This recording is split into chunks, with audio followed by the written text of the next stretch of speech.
There needs to be an international organization, because presumably the aliens don't care how we split territories on this earth. You know, for them it's irrelevant, and this will be a problem for all humans. So there needs to be some coordination among all. We are all in the same boat. And just like President Reagan said, I do think it will bring people together.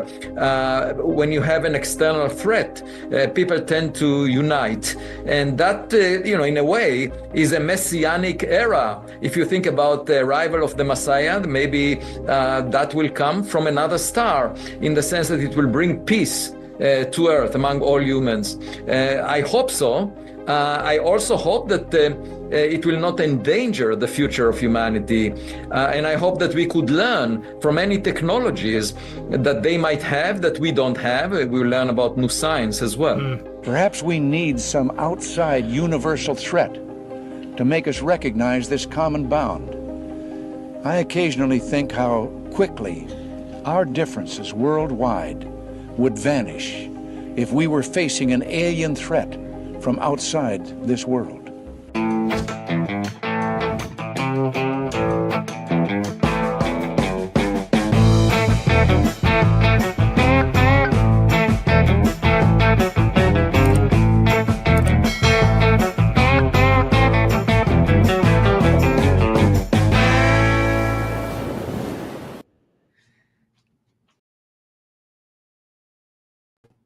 Hey, Inspire Tribe, my fellow freedom lovers. John Nolan here. Thank you so much for tuning in. It is Monday, August 11th, 2025.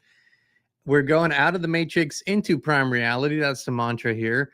Thank you for joining us on X, Rumble, and YouTube in a live chat. Everyone here. Our wonderful moderator, Ronnie, is here. Of course, Christine, my wonderful wife, as the wise thumbs here in the live chat. I don't know, is two steps behind. Raymond is here, our second moderator. The team is expanding. We got wonderful people. So thank you, folks.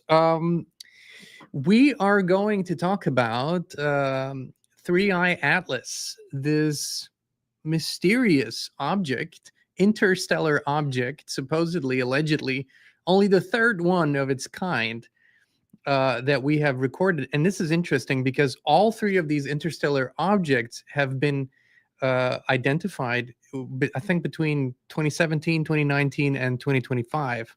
So interesting, the timings here. However, I call this already the potential October surprise. And for those of you who have been around for a while, you know every year there's something coming in October. Every year there's some threat event, some celestial event, or something has happened in October. It's just a big thing. And so this year, maybe it'll be 3I Atlas. So what is so strange about this object? Maybe let's look at a few facts, and then we're going to play the full 4-minute segment by Avi Loeb, who talked about this interesting character also. And we're going to talk about that as well. You know, this is such a big subject, and I tend to get amused by how it's being approached often. And of course, the UFO community is massive, has been co-opted and hijacked a long time ago. So we want to bring clarity to this subject. And what I believe, in my opinion, is this is truly about. But first, let's look at the few anomalies that this object allegedly brings to the table. Allegedly, because I can't confirm or deny. I'm just saying what people that are familiar with it are describing. So with Atlas, with 3I Atlas, the anomalies are, first, it's unusual light behavior. So this is an image that we see here. And so the reflection is supposedly very strange and seems unnatural and not as you would usually see in a asteroid or comet. So advanced instruments have captured irregular light fluctuations and reflective patterns on 3I Atlas that do not match natural, like I said, comets or asteroids. And instead of a trailing tail or visible outgassing, it has a forward-facing glow extending ahead of its motion. no dust, no gas, supposedly. Although in the last days, people have said there is now gas. However, this forward-facing glow is perhaps very interesting, and the reflection really was strange because people said that the way that the reflection was observed was more like a metallic object rather than rock, you know. So there's that. Then we have the artificial construct hypothesis. So the reflective anomalies in glow could indicate engineered surfaces designed to withstand interstellar travel, more consistent with a spacecraft than a natural body. The thing is here, to say this is either possible or impossible, of course it's possible. Let's be honest. The question is why, and we're going to get into that. Why would such a large craft with the anomalies all of a sudden become visible and talked about, right? So we're going to talk about that. That's a real question. Everything else is just entertainment and showmanship. The trajectory is specifically interesting. So its path aligns unusually close to the ecliptic plane, the orbital plane of our planets, a configuration with only 0.2% probability of occurring naturally. And its arriving timing also positions it for close approaches to Mars, Venus, and Jupiter within a narrow window, which some scientists claim that there's a 0.0005% possibility of this occurring naturally or randomly. And then, and this is what Avi is going to talk about in a clip too, is the strategic positioning, where at its closest distance to the Earth, it's going to be right behind the sun, which would, if there is, it's called the dark forest theory. If this were a craft, and if this were about either exploring or doing something else to the Earth, then this would be a strategic pattern, because supposedly because of this, we couldn't see possible smaller craft coming into our orbit. And this is what, basically what is described here. So before we go deeper into why I think this is being talked about in the way that it's being talked about, let's play this clip by Harvard scientist Avi Loeb, who's been known to talk about these things, and who is the director of the Institute for Theory and Computation at the Harvard Smithsonian Institute for Astrophysics. Well, that's a mouthful. And it also has Harvard and Smithsonian in it. So you do with that information what you want. I will tell you this: there's no such thing as randomly a Harvard professor and director of the Smithsonian Institute for Astrophysics coming on the air and just saying things randomly. Such a thing does not exist. So listen carefully to what he says, and maybe even how he says it in this clip here. To spot, there aren't many that are passing through the solar system, but this one is quite unusual. It's relatively bright, meaning that it has, if it's a solid object, has a diameter of 20 kilometers. That's bigger than Manhattan Island. And there isn't enough material in rocks in interstellar space to give us such a giant rock once per decade. That's the duration of the survey of the sky. We expect once per 10,000 years such a giant rock. And so the question is, what is it? Now, people argue that it must be a comet, but for a comet, you usually see a cometary tail trailing behind it. In this case, the deepest image that we had with the Hubble Space Telescope revealed that it has glow in front of it, not behind it. And then the trajectory of this object is extremely unusual, fine-tuned. It lies in the plane of the orbits of the planets around the sun, to within 5 degrees. The chance for that happening at random is 1 in 500. And then it comes at a very special time when it passes close to Mars, Venus, and Jupiter. The chance of that happening for this object to pass so close to these as they move around the sun is 1 in 20,000. And when it gets closest to the sun, the Earth would be on the opposite side, so we can't observe it. That could be on purpose if it wants to do some maneuver taking advantage of the sun's gravity or sending probes to the inner planets. So it looks quite unusual. It came from a direction where there are lots of stars in the sky. That's why we had a hard time identifying it. The question is it technological? Well, it could be. Or is it possible it is a comet and the tail, you might not see it right now, but the closer it gets, you might see the tail. You might then say, oh, it is a comet. That's a possibility too?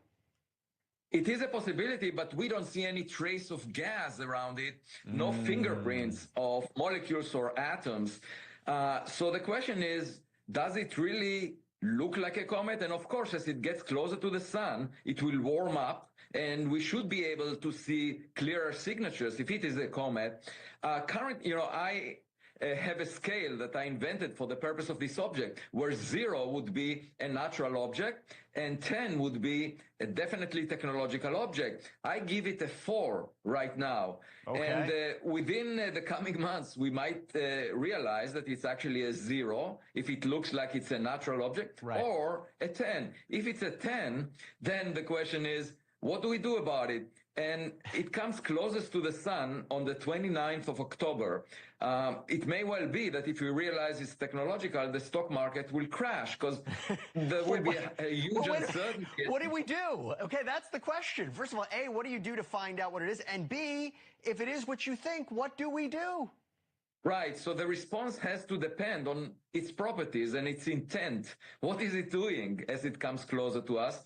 And it's just like having a visitor in your backyard. You can't decide about the policy for all visitors. It really depends on the intent of the visitor, and it's just next door. So it's not like getting a radio signal from a star that is thousands of light years away, where we would have plenty of time to decide how to respond.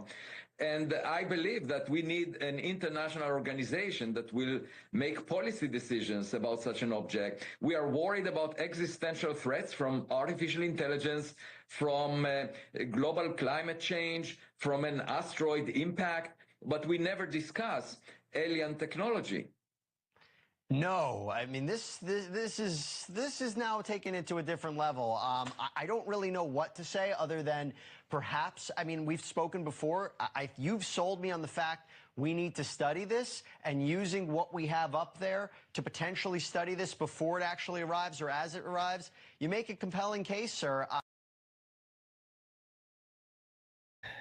He makes a compelling case. Yes. So if you're just a random spectator and you're watching this and you go, yeah, this all kind of makes sense. And sure, and we should do this and we should do that. But of course, this is baked into a much, much larger, decades-old narrative. And this is a carefully planted statement, or our statements, carefully planted statements that are supposed to, in addition to what we're seeing in the world at large happening in the media and entertainment world, what we've seen over the last years, these things are just seeding and seeding and seeding. This is about something much, much bigger. So before we go into what I believe is actually happening with this and why I don't think this is going to be this huge October surprise event, it might be, but I don't think it's going to be. It is setting the stage, another piece in the puzzle, if you will. The stage for what? Well, let's be very clear.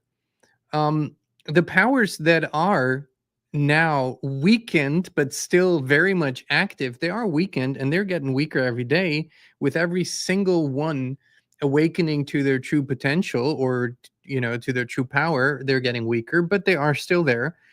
They're still the ultimate century, millennia-old goal of this new world order. That hasn't gone away. It hasn't gone away as a goal. It hasn't gone away as policy. It is still worked on every single day. And the idea is to bring about the conditions that will allow for an official, open, centralized, AI-centered new world government, including everything that you might possibly imagine is needed for that. And people to this day are not accepting this even as a theory, let alone as a reality. So what is needed? Well, this is not hard to figure out. This can't be brought about through wars alone. Wars are a part of it. This can't be brought about through financial crises alone. This is a part of it. what brings this about are threats that the human family doesn't have any solutions for, or doesn't know how to properly react to. So it has to be something that seems to be bigger than us. Whether they call it a virus, a pathogen, something that seems to be outside of our control and affects everyone physically, that's one way to do this, right? Another thing is to talk about climate and weather, which they claim is outside of our control, which is ludicrous knowing what we know and how much it is being controlled. But that is another way to do this. Of course, a whole other way to do this is to say, well, there's this alien species. There are these malevolent aliens out there, and they're coming to get Earth or attack us. Well, before we go into how this is playing out, let me just say that a significant portion of all our religious and even spiritual texts that have been around for, again, centuries and millennia, and you can go to India, you can look at their history, you can go to any part of the world. Everything tells us that the idea that we are alone is idiotic, and the idea that we have been here alone is just as idiotic. We have been sharing this space for a very, very long time with various other species who most likely are responsible for our genetic modifications in the first place. So, you know, we're talking about sort of a childish kindergarten version of disclosure, when this is a knowing in academia, in government, in intelligence, in the military. This is a knowing in archaeology, in history. This is a knowing. It's not a theory. It's not a hypothesis. It is a knowing. It is also the only current explanation for a lot of the structures that are found all over the earth that cannot be explained through any kind of technology that we have or have had. All of this points to other species. All of this points to, I'm not saying extraterrestrial, because I think our understanding of this is completely wrong. I would say of interdimensional or other dimensional species. So I will say this: when there is a craft in the sky, which people have seen over and over again, and that craft truly is not one that is reverse engineered, so meaning by terrestrial militaries and other entities that reverse engineer that craft, or that have created their own, you know, anti-gravity craft or whatever. But if it is truly something that isn't originally from here, then there's a reason why we can see it at a certain point in time. If the theory that it's interdimensional is true, that means it wants to be seen, or for some reason it is malfunctioning and we can see it, although it would usually exist outside of the visual bandwidth that we can perceive. So that is how it can be explained that aliens live among us and we don't see them the vast majority of the time, because they exist out of our bandwidth of perception. That isn't strange to understand, because you go to a battlefield anywhere where significant battles have happened and a lot of soldiers have died, and what do people report repeatedly? That they see outlines, they see ghosts, they see the fallen soldiers. What does that mean? It just means that for a short period of time, people can see beyond the veil, or the bandwidth expands, or something happens that allows them to perceive something that usually exists outside of their perception. So this is not hard to understand. What I think that has been happening for the past 7 years, and especially the past 2-3 years, is disclosure already, but disclosure in a controlled way. Disclosure that serves the purpose rather than serves the truth. What do I mean by that? Let's look at this here. Let's move forward here. So this is what's been going on, okay? So as you know, for decades, people that talked about UFOs, or that talked about aliens, that talked about other races and species and whatnot, have been branded, you know, as tinfoil hats and crazy and nut jobs and whatnot. But this has changed. So in 2017, there was this first batch of videos that were released by the Pentagon to the media. New York Times was the first one, and then it started going out into the media, that showed video after video after video of unexplicable maneuvers by craft that don't seem human, by movements that no human could withstand, at least to the best of our current knowledge. And they were accompanied by all these Air Force and Navy and other military branches, personnel that came onto these shows, major news network shows, and talked about it. And that was also the time when it was rebranded from UFOs into UAP, unidentified aerial phenomena, rather than unidentified flying objects. So once this was rebranded, UAP is now mainstream safe. It's not fringe. It's now okay to talk about it. And ever since then, this entire narrative was officially driven by the official news media channels and by the Pentagon, by the government, and internationally the same, by the official channels, rather than before being a fringe subject. Those who have been in the UFO movements since before the 90s have clearly said that these movements have been co-opted over the years and decades, infiltrated, and the trajectory has been significantly changed to what it used to be, just like all other movements. So now we have this. We now have official disclosure, not in the way that people would expect it, but soft disclosure.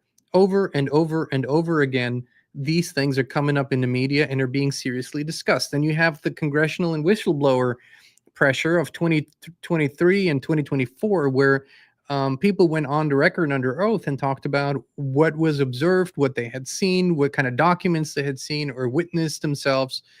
And that is now in the congressional record. And once it's in the congressional record, it also gives additional legitimacy for the media to discuss this. So now when the CNNs and the Fox News and the BBCs and all the international news organizations talk about this, they're saying these people went and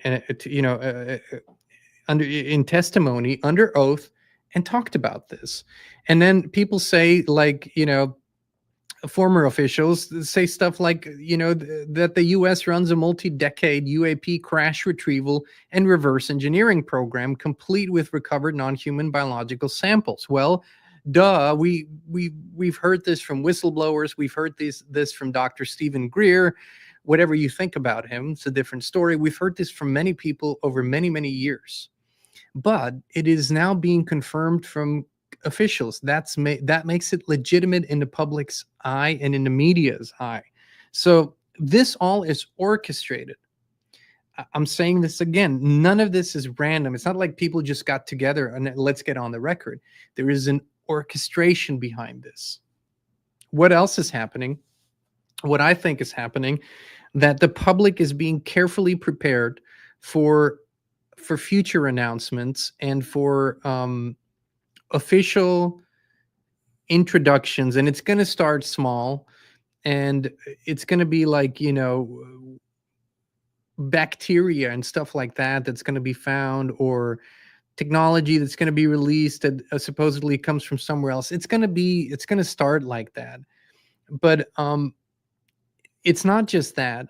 You have the movies, you have all this conditioning over the years and the decades also to initiate something that has been known as Project Bluebeam. Now, I will say about Project Bluebeam that there is no FOIA request. So, something that was either leaked or requested by the public to be released from the government that ever recorded the name Project Bluebeam. There are no records. There's whistleblowers, stories over stories over stories. And one of the big ones that has been circulating for many years is this lady who was the assistant to Wernher von Braun, who was the NASA director and, an infamous figure for many, many reasons. But let's listen and refresh our memory on her statement about what he had shared with her in the 70s. Let's watch this together. The strategy that Wernher von Braun taught me was that first the Russians are going to be considered to be the enemy. In fact, when I met him in 74, they were the enemy, the identified enemy. We were told that they had killer satellites. We were told that they were coming to get us and control us, the dirty commies, that whole story. First, the Russians were the enemy against whom we're going to build space-based weapons. Then terrorists would be identified, and that was soon to follow. We heard a lot about terrorism. Then we were going to identify third world country crazies. We now call them nations of concern. But he said that would be the third enemy against whom we would be needing to build space-based weapons. And the next enemy was asteroids. Now, at this point, he kind of chuckled the first time he said it. Asteroids. Against asteroids, we're going to build space-based weapons. So it was funny then. And the funniest one of all was against what he called aliens, extraterrestrials. That would be the final card. And over and over and over during the 4 years that I knew him and was giving his speeches for him, he would bring up that last card. And remember, Carol, the last card is the alien card. We're going to have to build space-based weapons against aliens. All of it, he said, is a lie. He didn't mention a timeline, but he said that it was going to be speeding up faster than anybody could possibly imagine. That the effort to put weapons in space was not only based on a lie, but would accelerate past the point of people even understanding it until it was already up there and too late. So it has been speculated over the years whether this lady was a plant or whether she was telling the truth or not. And all I can say is from my experience in working with people in psychology that what she has been saying on record here is retrieved from her memory and not something that she made up or something that she was regurgitating a lie. Whether what was said to her was true is another story, but she definitely believes this to be true in her memory. So this is important to note. We have seen these things come to play, of course, that she talks about. And the alien threat, well, why would Hollywood and all the series the vast majority of all the entertainment that focuses on alien, focuses on malevolent, focuses on a threat, focuses on a takeover. And they usually show aliens with incredible technology that is far beyond what we have now. Then let's ask the question. If that is so far beyond our technology, why would this whole spiel be necessary? This would happen so fast. It would happen in an instant, and it would be a complete annihilation if necessary. So I think what we're really dealing with here is not extraterrestrial threats, but terrestrial threats of the same kind as always that wish and need and are in their final phase of takeover. And they're running all these operations simultaneously. And they have to, because so many people are awakening to the various false flag operations that are running all over the world. And there's various organizations doing their part. So what we will see, I think, even more of is this even more movies, even more shows. But there's another aspect that she touched on, which is defense and space militarization, which used to be a no-no. And there were supposedly agreements, official agreements from the 60s that they were never going to put weapons in space. And we could discuss what space even is and how we would define that. After all, you and I, and maybe no one's ever been there as it is portrayed. But now, and especially since 2019, from the US side, it's official, and there's now a Space Force. Now, this is, again, the public-facing PR side of things. Behind that, we have heard for decades about bases on the moon. We've heard for decades about bases in other places. And the Star Wars, that are happening right above us in the sky and have been going on for a long time. Again, we've been hearing about this. Confirming it is a whole different story. But most definitely, we have seen companies like Elon Starlink shooting up in low orbit, shooting up satellites every day, and thousands and thousands and thousands of new ones, which also creates other things. And officially it's for the 5 and the 6G networks.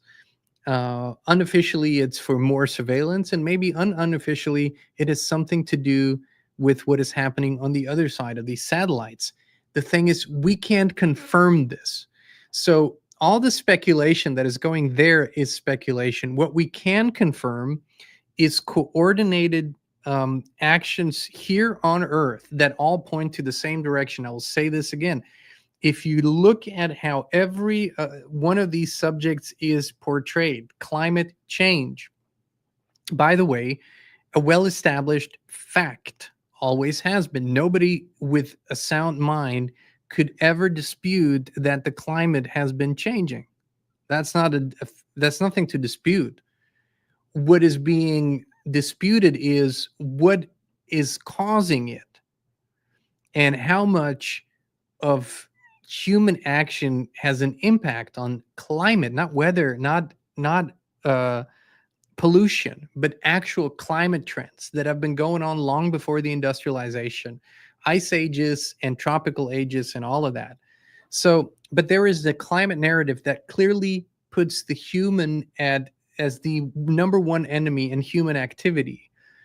And also, what is the number one gas that they are identifying as the enemy? It's CO2, interestingly enough. It's not carbon monoxide, for example. Why not? I don't know, because that's really deadly to us. CO2 isn't, of course, in too high concentrations, but so carbon dioxide, CO2, we're carbon-based beings.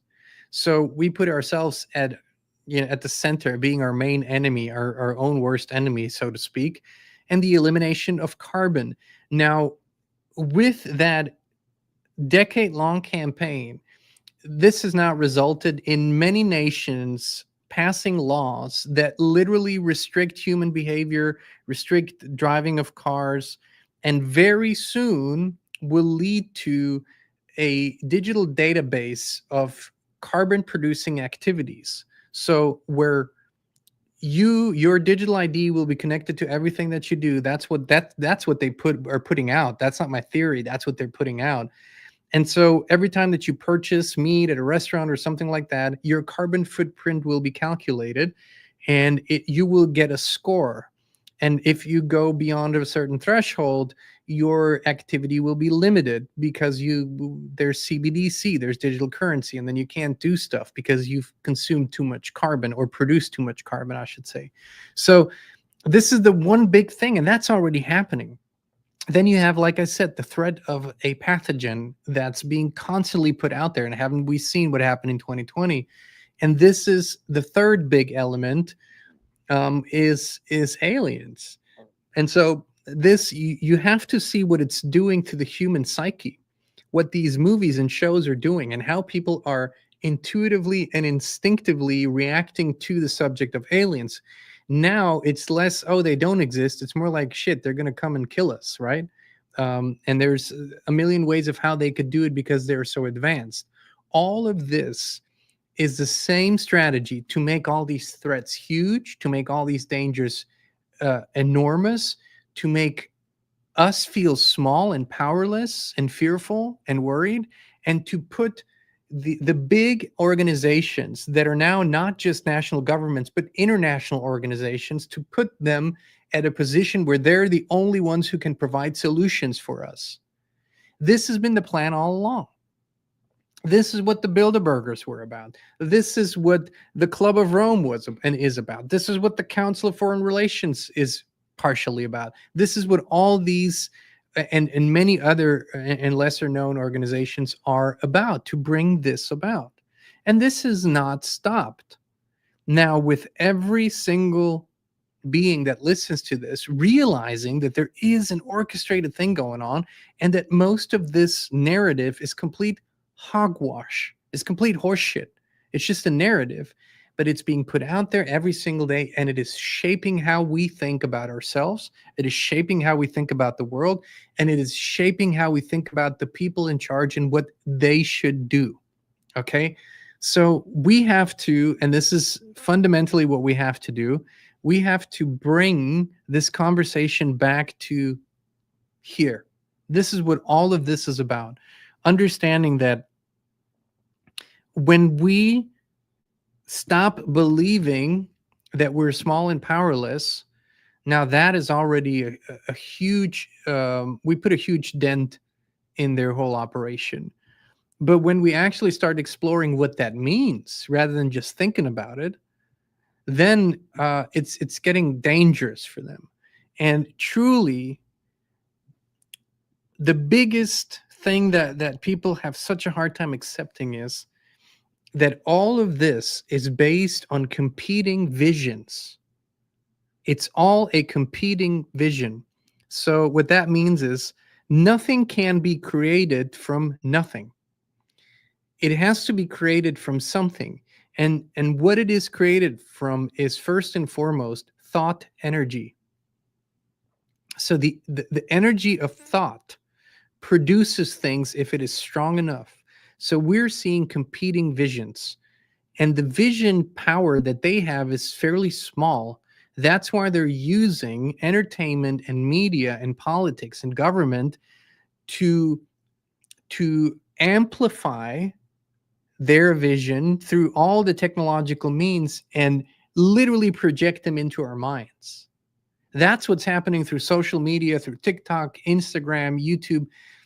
A lot of this orchestrated content is only supposed to directly influence how you envision the future. And if you don't envision it yourself, so that you play out their imaginations, that you play out their fantasies in your mind by fearing them. It doesn't matter if you fear them or love them, as long as you put a lot of energy into it. And so that's why the movies, why do you think is 90% of entertainment today dark, sad, destructive, dystopian? How has that changed from even just the 90s? In the 90s, that was still a decade of somewhat wholesome movies and wholesome TV shows, and some little glimpses of wholesome music. The 90s in music were already pretty bad in terms of that. But now, if you look at this decade, the 2020s, just go to your streaming sites, your Netflixes and your Amazon Primes. What do you see? How much wholesome, positive entertainment do you see? How many movies that portray a positive, beautiful, human-centric, nature-centric future? We don't see that, and it's for a reason. And why they needed to ramp this up is because more and more people are awakening and producing beautiful visions. So they need a counter move. That's why pop music, rap music, rock music, and country music, all the big music genres have become more low vibrational, have been brought down. The frequencies that are being used, the way that the instruments are tuned to 440 hertz versus other beneficial like 432, for example. I mean, there are so many examples that show us the same truth. This is a war for perception, and a war truly for our mind and our imaginative powers. Now, there is nothing that is out of reach when we step back into co-creative power. And that means that we use these major faculties that we were all given, the power to imagine, or the power to think, the power to imagine, the power to feel, the power to believe, and the power to know. Okay? These are all incredibly powerful things that we have. We have to take control over them and start creating that which is our true nature and our true essence. It's as simple as that. None of this can happen if minds are not hacked and controlled and hijacked. When minds are free, psyches are free, spirit is free, none of this can happen. None of this crap can play out. And so this is the number one thing. And know that their technologies are sophisticated. Those are the ones that we know about. And then there are so many that we don't know about. They're very sophisticated, but they're all playing out in a very low band of frequencies. If you look at the various maps and scales of consciousness, all these technologies, all these levels of manipulation are very, very on the lower part. So that's why you need to be in a state of fear to be receptive. You need to be in a state of shock to be receptive. You need to be in a state of worry to be receptive. You need to be kept in those states to be receptive. People that vibrate higher and get higher and move into states of appreciation and gratitude and joy and kindness and love and even bliss at sometimes, people that live in those areas of consciousness, it is very challenging, if not impossible, to hack and hijack them in this way. So that's why over and over and over and over again, the repetition here is that's what the focus needs to be on. The focus needs to be on raising our consciousness levels. And I was given well, I can't say I was given, I experienced a dream. And in that dream, there was a battle between my own perceptions. And what I will say is that regardless of what played out, the quintessential truth that came through, which there's this human mind in me that kind of wants to reject that at times, but the quintessential truth is, if we wish to triumph, if we wish to disarm on all levels any form of consciousness that opposes us, threatens us, and if we wish to experience a sort of reality that is peaceful, harmonious, and balanced, the only way to do that is to love and send our true love in the field into all places, even the ones, or especially the ones that are void of light and void of love, especially there, which means truly, in the truest sense, love thy enemy, if you will, love the darkness back into light.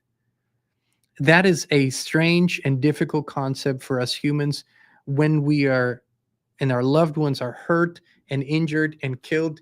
There's a natural part of us that seeks revenge. I will not deny that. That's part of our human nature. I have no quarrel with defense where necessary. You need to defend yourself. But when you are in your creative sessions and your creative times, in prayer, in meditation, in scripting, whatever that is, in journaling, when you're there, the only creative force is love. Anger and hatred are not creative forces. They are destructive forces, whichever way you slice it. That's just the way it is. So this is really the name of the game. And whenever you find yourself being drawn some deep, dark rabbit hole, remember, information is one thing, but allowing yourself to be manipulated into lower frequencies is a whole different thing. And we're all prone to do this. We all are in danger of experiencing this and allowing it and forgetting it. That's why we need to remind each other, right? I'll close this by saying that, like Ram Dass said, we're all walking each other home. What is this home that we're walking each other to? It's truly who we are and what we are at our truest essence. It's not a place. It's not a different planet. It's not even prime Earth. It's walking each other home is remembering on all levels what we are. That is home. That's home forever. Wherever you might go, whatever you might experience, that is home. Being who you truly are. And when that happens, it is a game over for destructive forces. And the key point that people tend to forget is, what if you are the deciding factor? What if you are the one who tips the scale? What if you deciding to become the best possible version of you and do what you can with what you have where you are and living that fully? What if that is the deciding factor for the balance of the universe? Who knows? I don't know that. But it could be. It could be that you are tipping the scales. To think that you have no power, to think that you don't matter, to think that what you do or say or think or feel or dream about or envision, imagine, does not affect the whole is misunderstanding and denying who you really are. When you do and you are affecting the whole. So if you could be the deciding factor, if you could tip the scale, why not go for it? Why not tip that scale? I'm all for it. I really am all for it. And when we talk about consciousness, what that really means is not just something you think about, is how you truly and honestly feel about you and your life. It is what you truly believe about you and your life. Those are the things that determine where you are. It's not a competition. It's not a finger pointing, judgment, blame, shame, guilt. It's just the truth. What you believe about yourself determines your level of consciousness. What you know about yourself determines it even more. And how you express it and live it is then the result of that. And then, believe it or not, as big as all these scenarios are, as big as all these plans are for a new world order and a world government and all of that, all of this can vanish, and it will happen from a perspective that most humans don't even understand. It can. I'm not saying it will, I'm saying it can. It's really up to us. I also want to invite you, when you go on this journey of meditating, maybe returning to the practice of meditation, maybe you want to clear energies, and maybe you have felt like where you are, your home, your place, there's some negative old residual energies. Maybe you feel like, you're very sensitive to EMF. Maybe your sleep hasn't been the best. Maybe your energy levels haven't been the best. One thing that we call one of the best services in the world that helps tens of thousands, if not hundreds of thousands, millions of people every day is FLFE, Focused Life Force Energy. And so if you haven't yet, go just start that free trial. If that's all you do for 15 days, completely free, it's going to clear the energy of your space, of your home, of all negative previous imprints, which, if that isn't a gift, I don't know what is. That's already a fantastic thing. You will be in a EMF mitigated field. You will be in a high consciousness field. You will probably experience more peace. You'll probably experience easier connection in meditation. Those are all things that most people experience. And I would encourage you to give it a try if you haven't yet. We have found that this is such a beautiful support field. It's like, it's one of the greatest surprises of my life. I say this openly. If somebody had told me about this 5 years ago, I would have probably rejected it right away. I'd have said no way. But the last 2 years have changed my perspective completely, and I'm eternally grateful for that. So if that speaks to you, go to highconsciousnessfield.com, give it a try, and just watch what happens. All right, my friends, thank you so much for tuning in. We love you, we appreciate you, and we will be back with you again very, very soon.